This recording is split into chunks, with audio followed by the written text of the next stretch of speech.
Shukran mpenzi mtazamaji wa Kirk TV kwa kuungana nasi, ikiwa ni tarehe 2 mwezi wa 9 mwaka wa 2020. Tumekuandalia mengi yaliyojiri ndani na nje ya mipaka ya taifa hili, ikiwemo yaliyojiri kwenye ulingo wa siasa, lakini kwanza kabisa tupate vipasho.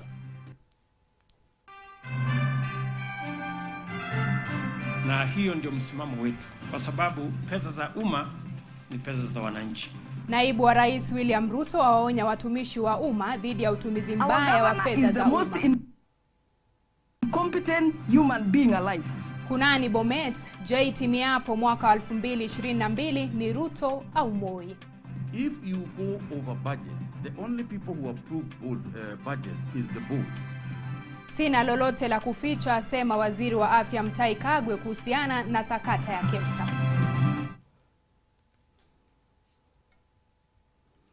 Shukran mtazamaji, jina langu ni Aida Munzati na anayetupa taarifa hizi kwa lugha ya ishara ni Fresha Wanjiko. Karibu. Waziri wa afya Bwana Mutahi Kagwe na katibu wa afya Susan Mochache hii leo wamehojiwa na kamati ya afya ya bunge kuhusiana na sakata ya KEMSA na jinsi vifaa vya msaada vya mwanabiashara Jack Ma vilitumika. Wawili hao walijitetea mbele ya kamati hiyo na kusema kuwa Wizara ya Afya ilipokea shilingi bilioni 23.48 za kupambana na COVID-19 na kuwa vifaa vya Jack Ma vilitumika vema, na kama wizara hawana lolote la kuficha na kwa namna yoyote ile hawakuhusika na ufujaji wa fedha hizo.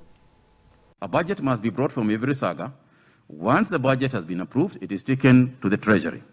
Following that approval of the broad operations of the organization and moving forward, what then happens is that the board approves things in accordance with that budget that has been given. In other words, if you go over budget, the only people who approve budgets is the board. So if you go over budget without the board approval, then clearly you are swimming in your own wild waters. Of the procurement at KEMSA, and Chair, I must note that there was quite a bit of communication, and eventually the Chair was able to get us to receive this information. And so, Chair, if you note in the communication that is via email from KEMSA, they are submitting to us, as you can see from their email of Thursday, 2nd of April, that the total, the emergency procurement status as of 2nd of April of 2020, and also their planned procurement of the ventilators and the planned procurement of the lab commodities.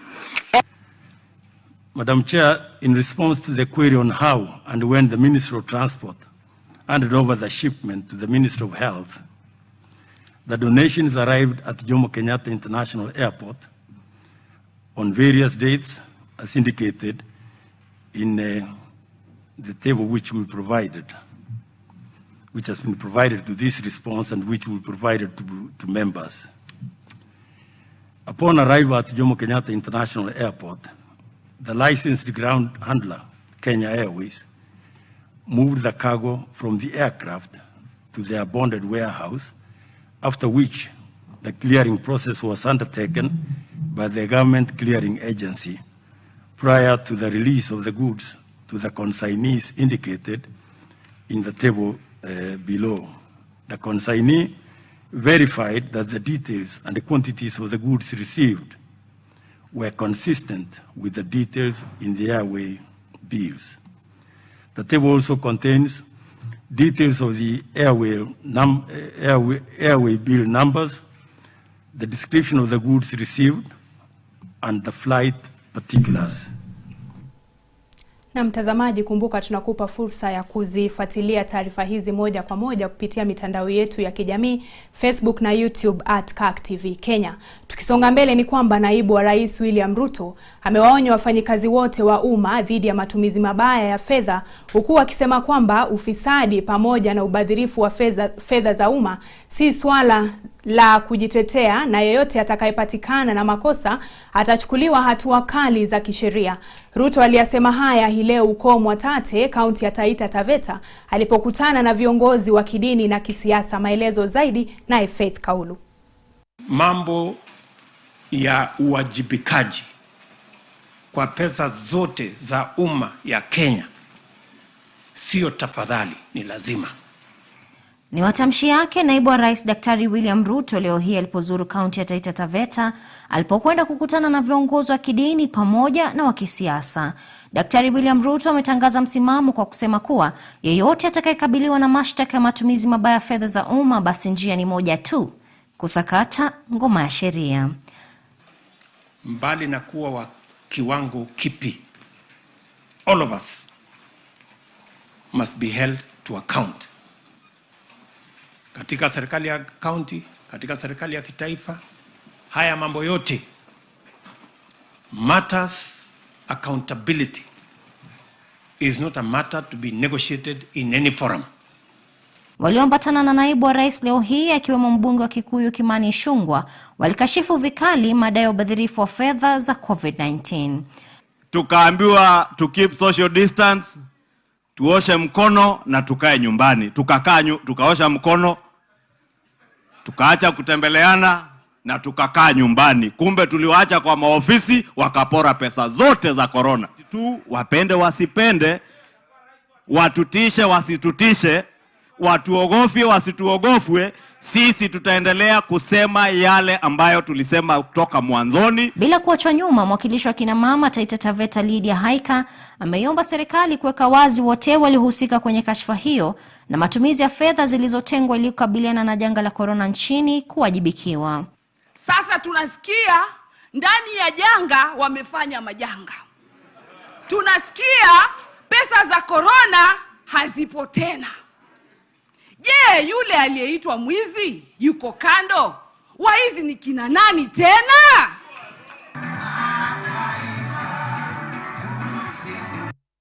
Yote 9. Pesa za umma ni pesa za wananchi. La 10. Wajibikaji sio tafadhali, na sio urafiki, na sio ujirani, na sio undugu. Mambo ya wajibikaji ni lazima kwa kila Mkenya. Daktari Ruto alitangaza msimamo wake. Nikiripotia runinga ya Kirk, jina langu ni Faith Kaulu. Na kila mmoja na ubebe msalaba wake. Shukran sana Faith kwa taarifa hiyo. Na tukisonga mbele, huku sakata ya KEMSA ikiendelea na kamati ya bunge ikiendeleza mojano kuhusiana na ubadhirifu wa fedha za COVID-19 nchini, aliyekuwa mbunge wa Kibwezi Kalembe Ndile sasa ameongeza sauti yake iungane na ya wale wanaomtaka waziri wa afya Mutahi Kagwe kujiuzulu. Kalembe Ndile amedai kwamba matumizi mabaya ya fedha za COVID-19 nchini ni swala linaloashiria kutowajibika kwa Bwana Kagwe. Kagwe aende nyumbani. Sio angeenda jana, angeenda juzi Mutahi Kagwe. Kwa sababu huwezi kucheza na maisha. Mambo ya health ni mambo ya maisha ya watu. Watu wangapi wamekufa hapa na kuja kutusamia wale watu wamekufa. Kumbe wao ndio wamekula pesa. Nyinyi hamuna vitambaa. Serikali ingekuwa inanunulia watu hizo vitambaa za kuweka huko kwa mdomo. Nyinyi hamuna, sisi hatuna. Mkenya ule wa kawaida ana, wengine wanajifunika. Uliona mtu akijifunika cotton. Akijifunika cotton. Mwingine anajifunika nini, amekata kibuyu ya nini ya hizi vibuyu ya kuweka maji. Anatumia kama barakoa. Na kawaida kukija ugonjwa kama huu. Na hata tunaambiwa zile vitu ule mtu alitoa Mchina ule tajiri. Hata hizo ziliuzwa. Hazikupewa wa Kenya. Mbona uliona juzi mgomo? Madaktari wakigoma kwa sababu hawana vifaa na mtu amekula pesa. Na sasa tuangazie maambukizi ya virusi vya corona hapa nchini. Kati ya sampuli 3474 zilizopimwa hii leo, maambukizi mapya ni 178 na jumla ya sampuli hapa nchini tangu kisa cha kwanza kuripotiwa hapa nchini ni 1459,562. Jumla ya maambukizi hapa nchini kufikia sasa ni visa 34,493. Waliopona kati ya saa 24 zilizopita ni watu 288 na jumla ya waliopona hapa nchini ni watu 20,449. Walioaga ni watu 4 na jumla walioaga sasa ni watu 581. Na tukiangazia maambukizi katika kaunti ni kwamba Nairobi bado inaongoza na visa 48 ikifuatiwa na Kericho na visa 24, Busia visa 22, Garissa na Kiambu visa 12 na Kisii visa 10.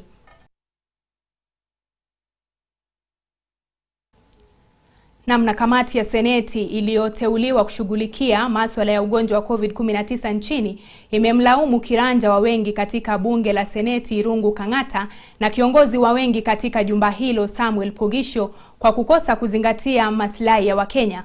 Wakiongozwa na naibu mwenyekiti wa kamati hiyo Mithika Linturi, viongozi hao wamekiri kwamba sio vema kwa uongozi wa Seneti kukataa kubadili msimamo wao kuhusu swala tata la ugavi wa mapato ya kitaifa. Cornelia Somse ana maelezo zaidi.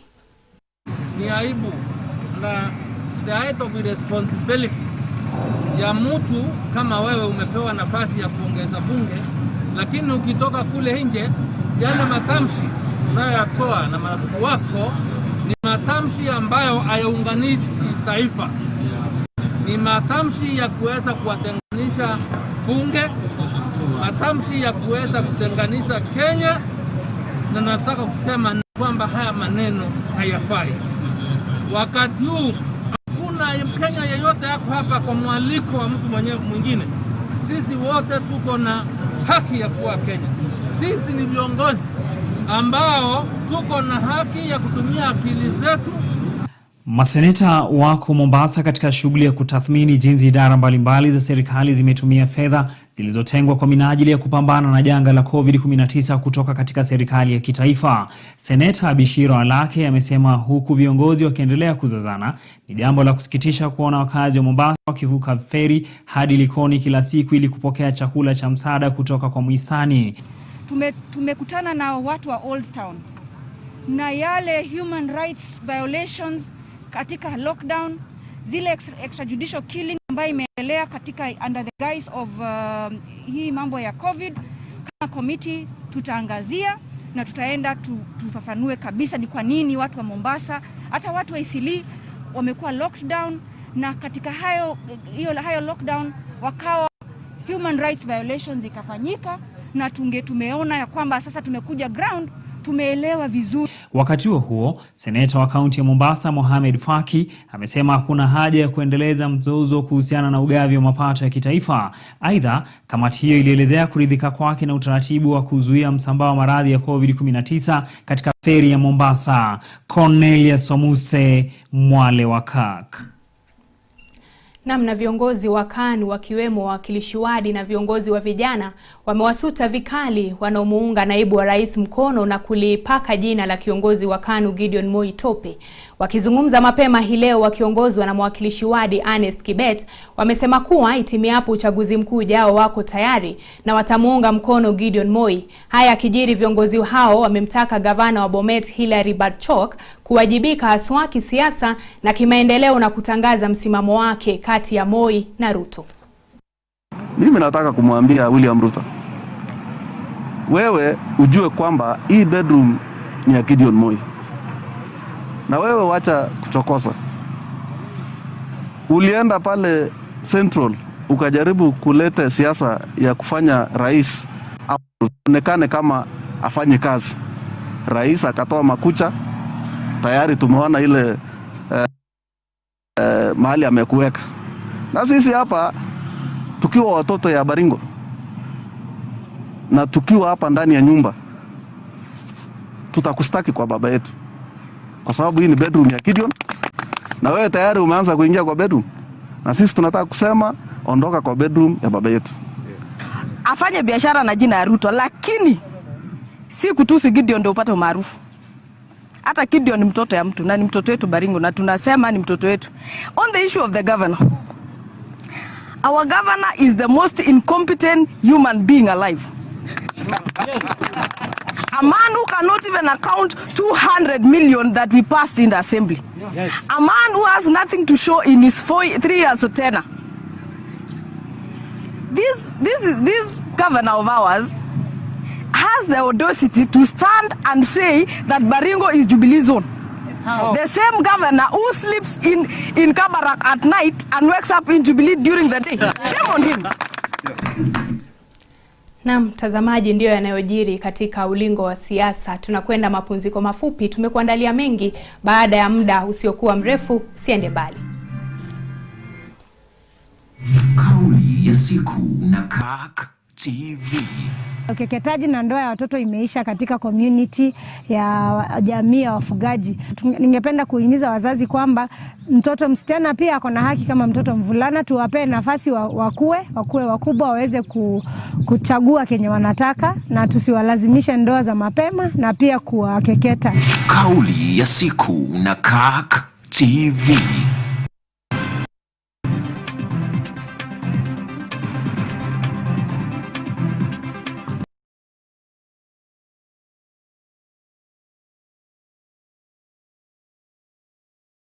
Ukiona sema, ukisikia sema, sema. Ripoti ya usalama kupitia SMS 988 nako haitaonekana. Ujumbe huu hautokugharimu chochote. Weka akaunti yako na mtaa ambapo uhalifu unatendeka. Mulika uhalifu. Ujumbe huu umeletwa kwako na Wizara ya Mambo ya Ndani na Uratibu wa Serikali ya Kitaifa.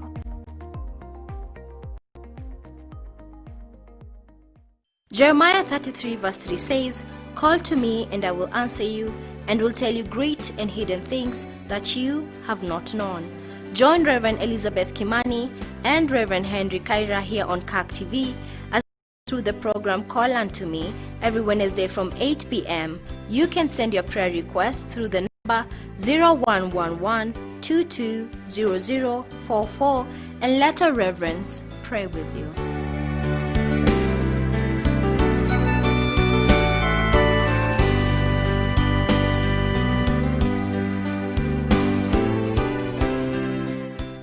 Imagine of a world where you are fully informed on matters crime and criminal justice system and procedures.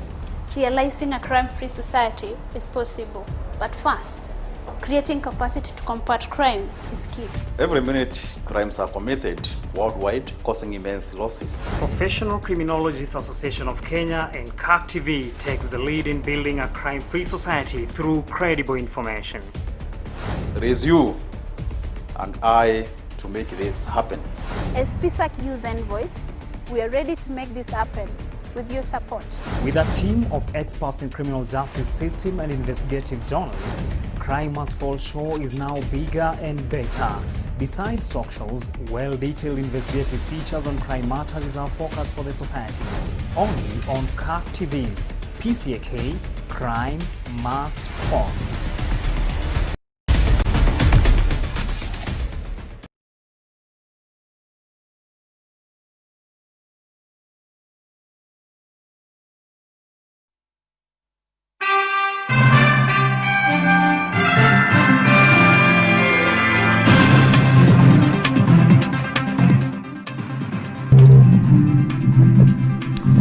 Shukran mtazamaji na karibu katika awamu ya pili ya Mwale wa Kirk.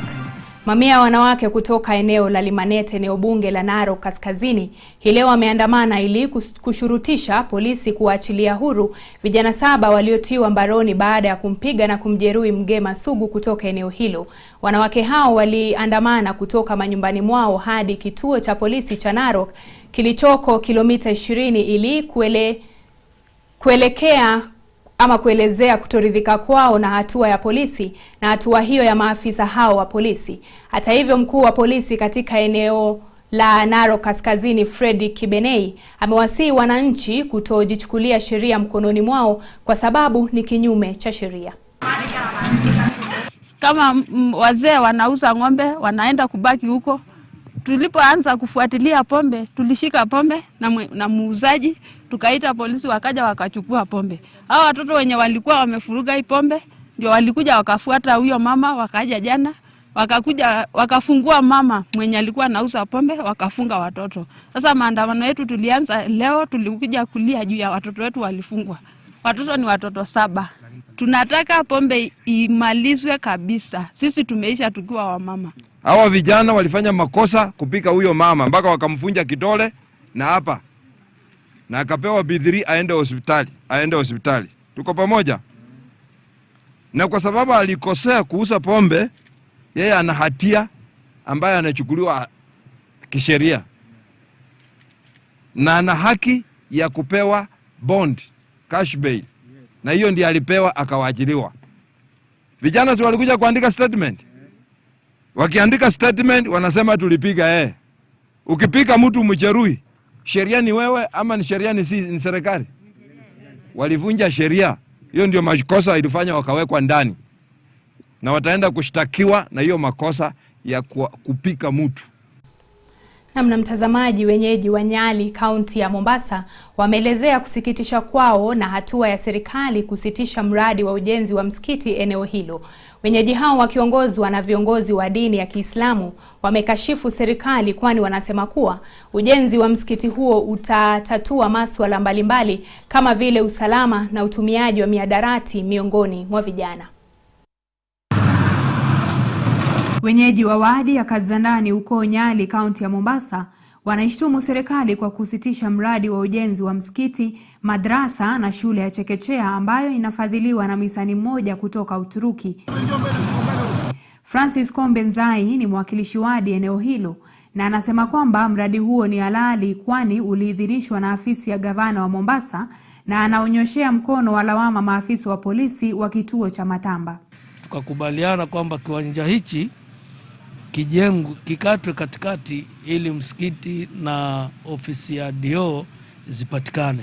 Wenyeji wenye hamaki wakiongozwa na Ustad Adam Wario ambaye ni mwenyekiti wa mradi huo wanalaani serikali kwa hatua hiyo na kuitaja kama yenye nia mbaya. Kutoka kwangu kwenda mbali kabisa kwenda tafuta ibada ni makosa. Waislamu wameambiwa mtu, kila mtu ndani ya nyumba yake aweke msikiti. Ndani ya mtu kijenga nyumba yako, uweke msikiti ndani ya nyumba yako. Na sala ya mtu mmoja haifiki sala ya group. Ndio maana tunajenga msikiti mara kwa mara, na tunajenga kwa wingi ili ipatikane magroup, ili swala zetu zikubalike kulingana na maagizo ya Allah. Kwa sababu yule mwenye kuadhini hapa akisema Allahu Akbar, Allahu Akbar, yule kijana atajinyanyua kitandani, atajua sasa ni saa kuomba. Atakuja hapa aombe. Waelewa? Manake tukijengewa kama hivi madrasa, msikiti, tutakuwa hata siki na mama tunakuja hapa tunaomba. Kuna ile elimu ya watu wazima pia, wengine hatukusoma kama sisi.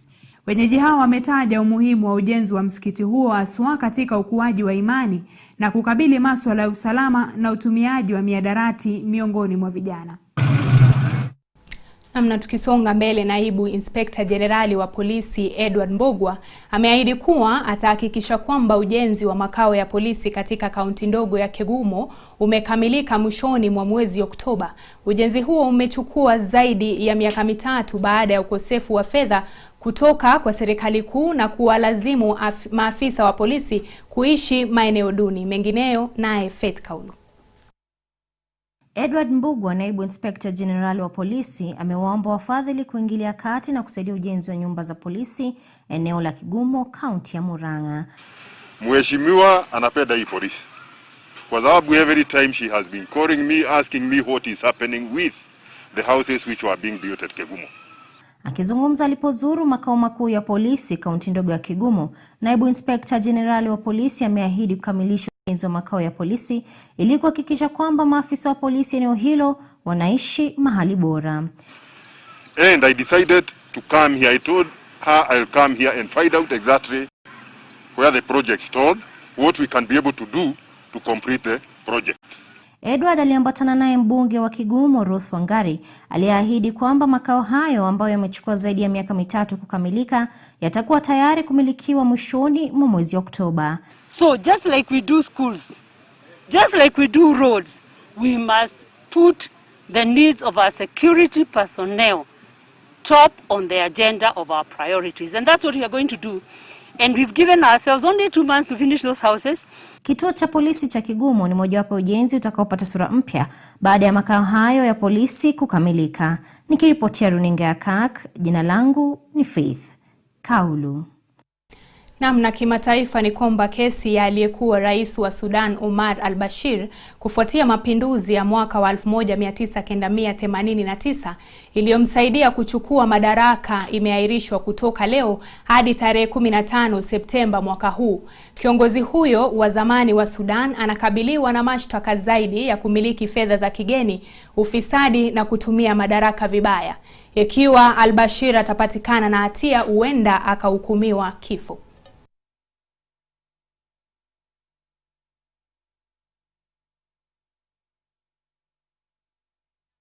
Ni hayo tu tuliokuandalia. Shukran za dhati kwa wakati wako. Jina langu ni Aida Munzati, naye Fresha Wanjiko ndiye aliyetupa taarifa hizi kwa lugha ya ishara. Alamsiki.